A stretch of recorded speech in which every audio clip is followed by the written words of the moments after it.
Good afternoon. Thank you all for joining us for today's webinar. I'm Sarah Ernschwinder, Director of Marketing here at Tier 1. At Tier 1, we're committed to helping organizations activate their strategies through people. And the way you and your leaders show up and lead others has a huge impact on that. So we're excited to dive into today's topic. To make the most of everyone's time, we'll be holding the Q&A at the end here in 20 minutes. However, please submit your comments and questions throughout. We'll queue those up and have them ready to address at that point. Today, I'd like to introduce our presenters. Joining us, we have Jeremy Goebel, Principal Learning Strategist, and Kerri Chik, Senior Solutions Consultant and Research Scientist. Both Kerri and Jeremy bring a breadth of knowledge in designing meaningful experiences across industries to help engage and develop your leaders. Kerri, Jeremy, let's talk about people leadership. Thanks so much, Sarah. We are excited to talk about what it takes to build confident and competent leaders at every level. But before we begin, let's start with a provocative question, shall we? Sounds great, Jeremy. All right.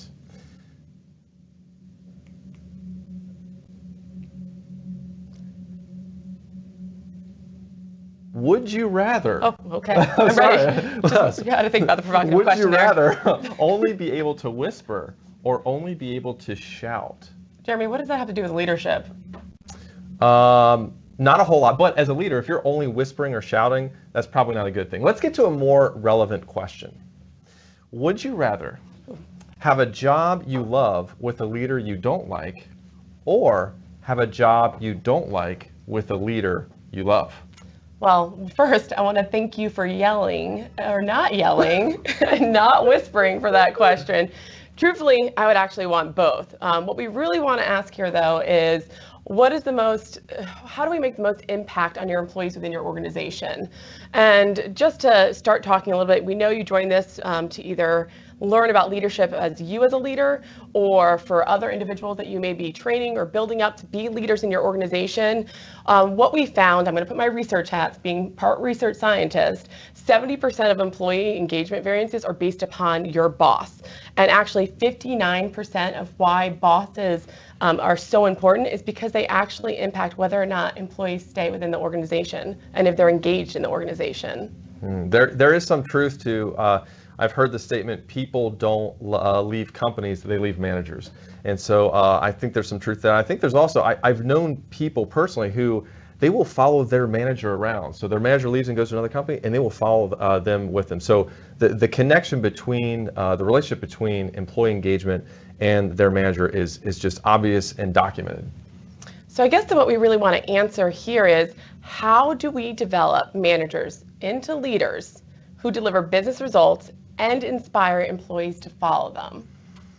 That is a big ask. And Kerri and I have worked on a number of different leadership development programs, and we've arrived at this framework. We are actually going to spend the rest of our time together talking about this framework, each component. So I'm going to introduce it here. We really believe that leadership development comes down to these four elements. The first one, expectations. Every leader needs to be crystal clear on what the organization expects of them. It's just foundational, and we see so many people, companies, clients go awry, relationships go awry when expectations aren't clear. So we'll talk about that later. The second thing is conversations. Leaders need to recognize that conversations matter. Our words matter. Sometimes they have more weight than we think. We impact others in a way we don't even realize. So we'll talk about conversations. Reflection. Every leader must take time to purposely reflect. So engage in purposeful reflection and just give space to create meaning. The last thing is experience. When we say experience, we mean not just sending your leaders through a training, but really a robust experience. Could be a series of mini experiences to really build their leadership. So we'll deep dive into each of these later, but let's start with the first and most important, expectations. Kerri, tell me the story about expectations. Okay, so I haven't prepped for this at all, but thinking back to when I graduated from graduate school, I had actually had started out a job that didn't have a lot of process, didn't have a lot of policies in place or structure into place, which is perfectly fine. But coming out of school, I probably needed those to be defined. And so I worked for the entire year without any feedback on whether I was doing something right or whether I was doing something wrong. And I actually thought I was doing okay. So I entered into the yearly review with the president of the company. 2 hours of telling me everything I did wrong, a couple of tears, a lot of tears. And in between, at the end of that, I actually had to ask, did I do anything right? But what I really honestly should have been asking is, what was expected of me, or what really is expected of me? And so it's really important to make sure that those expectations are set. And when you think about that, it comes down to two things. It comes down, do I know my individual goals? In a survey by Towers Watson, half managers don't really set employee goals. So those employees really don't know what they're working towards.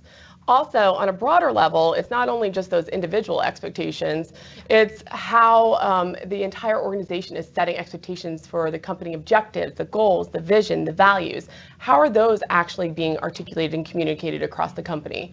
Another survey that was done showed that 1/3 of CFOs felt that their employees were not basically aware of just their strategic objectives. So if you're not defining your strategic objectives, you're not defining your goals, you're not defining what is expected, what are employees really supposed to do and work towards? Or how are they going to do what you want them to do? How are they going to do what you don't, or not do what you don't want them to do? And that's why it's just so important. Yeah, so my question is, alignment between expectations, individual, company-wide. Tell me, what are a few tips you have about setting or aligning on expectations? So as I was talking through those examples, it's really important to think about the top down, really thinking about defining what expectations are, through the entire organization. And those generally come out through strategic objectives, goals, mission statements. This information then really needs to be communicated clearly, articulated. It needs to be embedded and embodied by every employee. They need to know this information. It shouldn't be something that is created at the top and then just disappears. Maybe sits on a shelf. Maybe it's on the wall somewhere in the president's office. And then I know then this information needs to then be trickled down. So how do we take those high-level strategic objectives and determine really what the leaders in your organization need to do? What do the managers need to do in your organization? And then really, what does each individual employee need to do? And are they understanding that?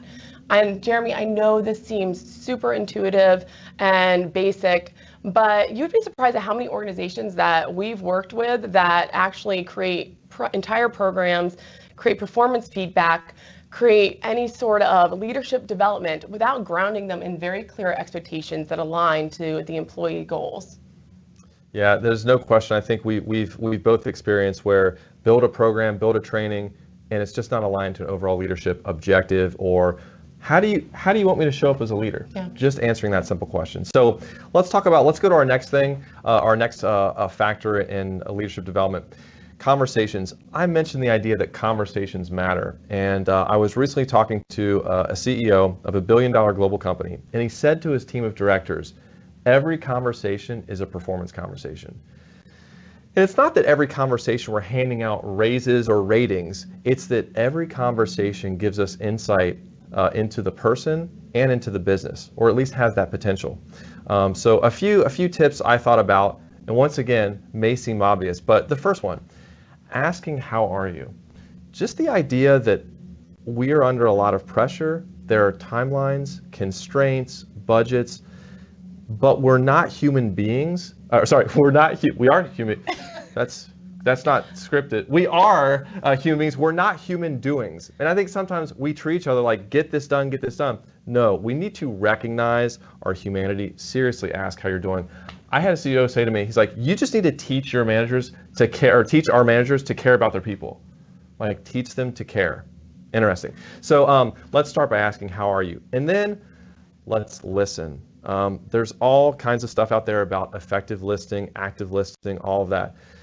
Take time to listen, and I think you will gain insight into the business and to how they're doing. What's their level of engagement? Maybe you identify something for a barrier to remove, or something they need to get their job done. The next thing, nudge. I love this idea of nudge. There's research out about what the psychology of the nudge and all that stuff, but basically guide, direct, point the way. Heavy-handed, over-the-top leadership, command and control, I think there's little place for that. I've personally benefited from someone asking me a question that just challenges my mindset, shifts my focus a little, maybe asks me to behave differently in a conversation, be aware of what I do in an interaction. Just little nudges over time, man, they're little things that make a big difference. The last thing I have there is affirm. We talked about objectives. Let's say you are aligned, expectations are aligned. Affirming that the actions they're taking against those objectives really matter. They make a contribution to the overall company objectives. That is powerful. So I just said a lot there about conversations, but I think if we do a few of those things, our conversations will be more powerful and meaningful as leaders. And we have different ways to help improve those conversations, but I want to get down to some of those basics. So we have covered expectations and conversations. I think I need a moment to reflect. Jeremy, you would think that we actually prepared for this webinar ahead of time, because the next thing that I'm going to talk about is self-reflection and the importance of it. Awkward transition. No, it's perfect. Good, good, good. Let's do it.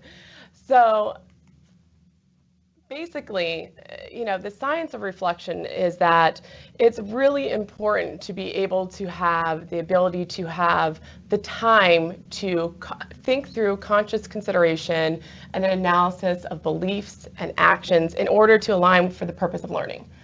So think about those components just for a second. It's not just sitting there and not having a purpose behind daydreaming and thinking about the cars that are going over the bridge behind us.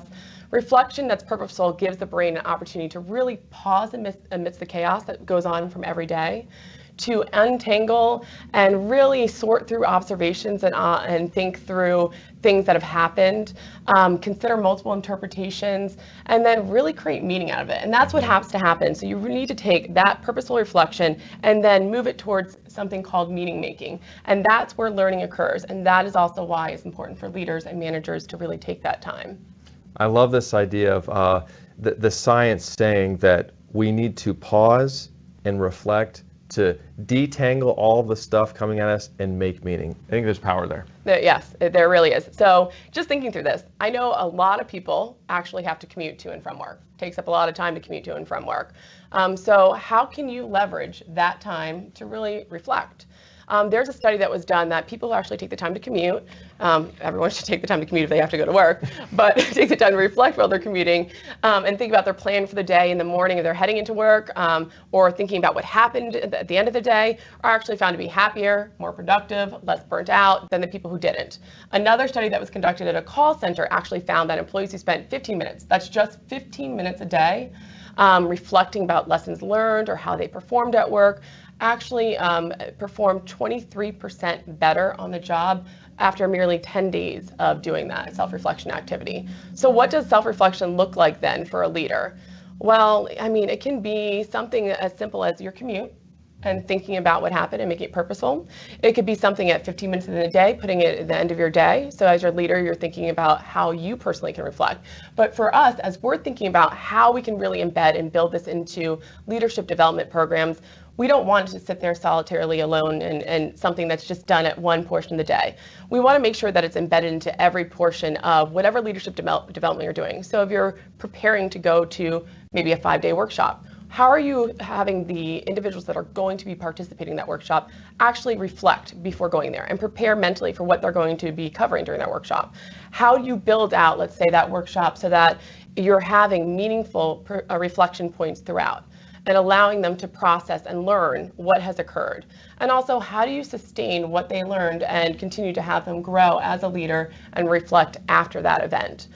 And that's also really important to do as you're by yourself.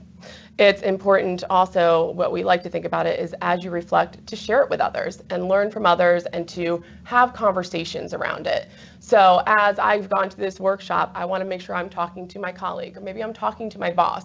Maybe I'm talking to Jeremy about what I've learned and he's giving me feedback on it. It's just important to really make sure that you are spending that time to really think about things and let things process. My challenge for you is on your drive home today, if you drive home, think about not all of the things that went wrong, but think about all the things that went right. Oh, I love that. So I just, our brain, there's this internal tug of war sometimes between, you can focus on all that went wrong, but my challenge, what are all the things that went right today? Like right now, the lighting works, I think the sound works, I think everything is live and running. I'm thankful for that. A lot of stuff going right now. Okay, so let's get to our last dynamic here. Our last dynamic, let me just get some of this. Jeremy. Yes. Were you not just at the lunch and learn about healthy eating habits? Yeah. So. Okay. Yeah. So here's the thing. Webinars, lunch and learns, workshops, trainings, you attend them and they can be very beneficial. They can drive awareness. They can cause you to learn something. But real behavior change, long-term behavior change, it is tough. And so when we say experience, we say what we mean is don't just build a training, build a robust experience.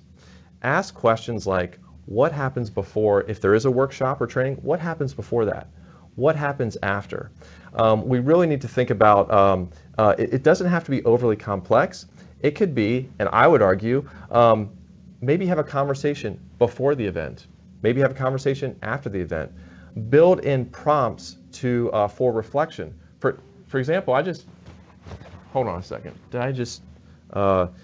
How was your last conversation? Did you actively listen? Jeremy, we were told to put our cell phones away. Oh, okay. Well, so there are ways that technology can just cause us to have these little experiences to remind us of a topic that maybe we talked about in a workshop, or maybe I had a conversation about. So I would just challenge you, think about experiences, not trainings. And I have this expression up there, binders gather dust, quick wins are a must. I never try and set out and massively transform some huge behavior in a workshop or in some sort of experience. I'm all about the quick wins. What little actions can I take?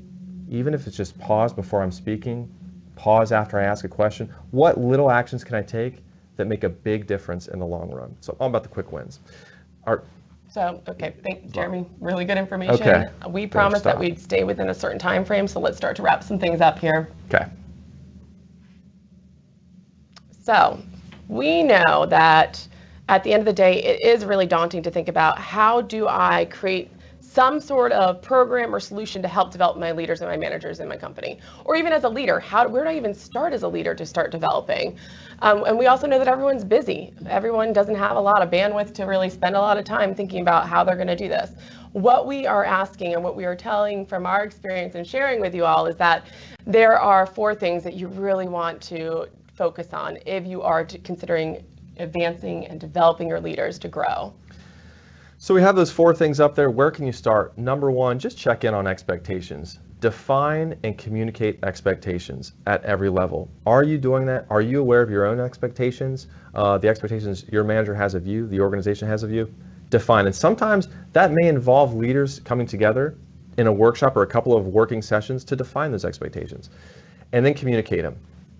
Number 2, remember that all conversations matter. Just know that interactions matter. They leave you feeling better about yourself. They may leave you feeling worse about yourself. They can leave you feeling inspired and motivated. Our words, our interactions, they matter. And there's always room for improvement in our conversations. How we're wired, how we show up to a conversation, a blind spot that may work its way out in an interaction. I could go on and on. Number 3, reserve time for reflection. We talked about this, the science behind reflecting and making meaning of what's happened. And number 4, gosh, don't just build trainings, build meaningful experiences. So many potential solutions with each of these, but I feel like we should pause. Is it time for something else? It's time for something else. It is. Yeah, let's Yeah. jump into the Q&A. I think that sounds good. Before we jump into the Q&A, the one thing that we're going to do after today's webinar is we're going to send out, it's not necessarily questions or survey, it's some self-reflection, which we naturally built into here. And it's really going to help us think through or help you think through some of the things that we talked about today, specifically within those 4 elements. Our challenge to you, after Jeremy challenged you on your commute home, another challenge is actually to take some time and reflect upon it. Think about your expectations that are set within your organization. Think about conversations. Think about reflection. Think about experiences. And really, document and think about how you can continue to advance and develop it in those areas. We're also going to send you a list of the research that we discussed during today's webinar. Let's get some questions. Now we can go into questions. Yeah, good. Let's get some questions. All right. And if you haven't submitted your questions, go ahead and do those in the Q&A panel. And we did just send you a link to that workshop or worksheet that they are referencing. So you have that. Question from Jim. You spoke on the importance of clear objectives, referencing annual goals. With the increasing pace of change, one thought is that annual planning is too long of a cycle and goals are going to be more dynamic. How does that impact your perspective on the framework? So yes, this annual performance process comes up in so many conversations, and I wholeheartedly agree in, at a minimum, quarterly check-ins. I know that business objectives change, and I think we need to build flexibility into those plans. And I know that's tough from an annual performance review cycle and holding people accountable, but I think we need to be flexible in those and how expectations need to shift and change based on the business. I think also if you create a structure or process that can help leaders in your company, or even you as a leader, to take time to actually reflect on it more than that. You shouldn't be reflecting upon your goals annually. For me personally, I try to look at them at least every couple of weeks. I take some time to just in my calendar to say, okay, where am I? Where am I going? Am I making progress? What do I need to adjust? And be flexible. Okay, great. I am going to go ahead and combine 2 questions here. So one is about kind of the tactics that we can use or examples of how this might play out. The other is around what have you seen as some of the most effective ways that you've implemented this? And I would throw in or least effective ways.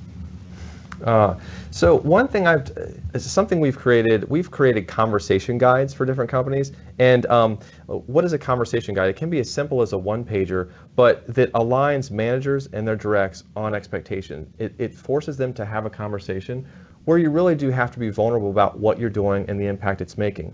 Something else that I've done, a very tactical thing.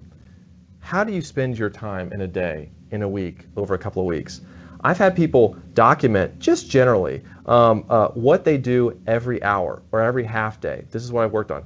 At the end of the week, show that to your manager. Let him or her see, this is how I spent my time. Did that serve my objective, an objective for the company? I think our time is it's critical, and how we spend it, we need to be open and honest about that. I think also when you're thinking about tactics or techniques or anything that you're going to be adding to your organization, like the question asked, we're already very busy, everything's changing continually. You need to be very mindful about what you're implementing. Is it going to add less, more work and cost more and add less value than it actually is really helping out? Is it embedded into what they're already doing daily? You just have to make sure that you're not creating an entire new process alone without actually thinking about how you're going to implement and sustain it. So that's also why it's important to think through how you're going to communicate and articulate that, and also enforce it and make sure that leadership is really sold into it. Something else I have to mention, gosh, when someone says we're moving to more ongoing conversations or we're going to have quarterly check-ins, I've talked to managers who say, yes, we're going to do this, and the managers of the managers don't do it. When it is not modeled from the top down, that's just a huge barrier to adoption. Even when someone says we want a training or a workshop for frontline managers, they learn tools or tricks or tips, techniques, and the managers of the managers discount them, discredit them. There just needs to be alignment and adoption from the top down. So any other questions? We could keep going. Yeah, actually we have time for one more. Yeah. What are the common pain points with newly appointed managers and ways that you can use leadership development to overcome that? So I think with new managers, the common thing that I see happening when I'm talking to organizations is that individuals that have done well technically are promoted into a leadership and management position. And that doesn't mean necessarily that they're not going to be a good manager or leader, but your technical capabilities do not equate being able to align to be a leader. There are certain capabilities and competencies that you need to learn and skill sets that you need to learn as a manager and as a leader to be effective. And so I think that some of the things that need to happen and I've seen be effective is that you need to actually make sure that you have those aligned in your organization, that you have programs that help build them up from those skill sets versus the technical skill sets, that you are making sure that maybe there's a mentorship program that helps them grow into a leader. And also, I think a lot of times you have to have the conversation prior to promoting somebody into a leadership management role is that, do you want to be in this position? Just because I can do my job technically doesn't mean I want to lead others to do it. I'd rather just stay there doing what I was doing. So I think that sometimes people who move into those roles think that, well, if I reject that and say, I don't want that role, it means that they don't want to grow in the organization and there's other ways to grow. Yeah, I love that. I think you hit on it. It's just about expectations. If you're in it also, a newly promoted person and you're still saying, I still expect you to have X number of outputs as an individual contributor. Mm-hmm. Oh, and manage people. Then I'm torn, and that can be a healthy tension, but there needs to be time allocated for the people management. So I think aligning on those, defining and aligning those expectations up front would be helpful. All right, and actually we do have time to squeeze one more in. Do another one, let's go. Do all of the solutions, for an effective solution, do you need all 4 of these components evenly applied, or are there ways to think about priority of those? So we mentioned earlier, I think when you were talking about experiences, you had mentioned having self-reflection and having conversations. So there's not a clear delineation between these 4 elements. There will be programs that, maybe an organization needs to spend more time on self-reflection, or maybe they need to spend more time on building how to have healthy conversations or those critical conversations. It really depends on what the organization needs at that moment, and that's why we like to spend time teaming up with our clients and really talking with them and getting a better understanding. But what we will say is that it really should have at least a touch of all those 4 components, especially expectations. That's a big one. Especially expectations. You really can't build anything else if you don't have those expectations clearly set.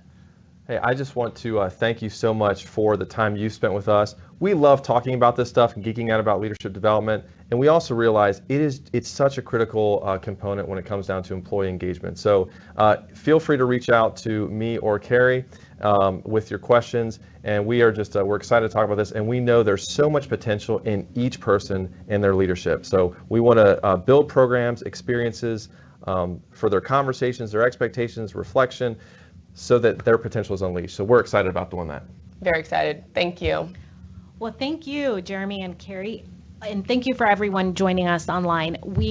You'll find a link to the survey. We would love your feedback, or if you have ideas for future webinar topics, please let us know. And then watch your inbox, because we'll be sending out the recording and as well as the worksheet and links there as well. Thanks so much.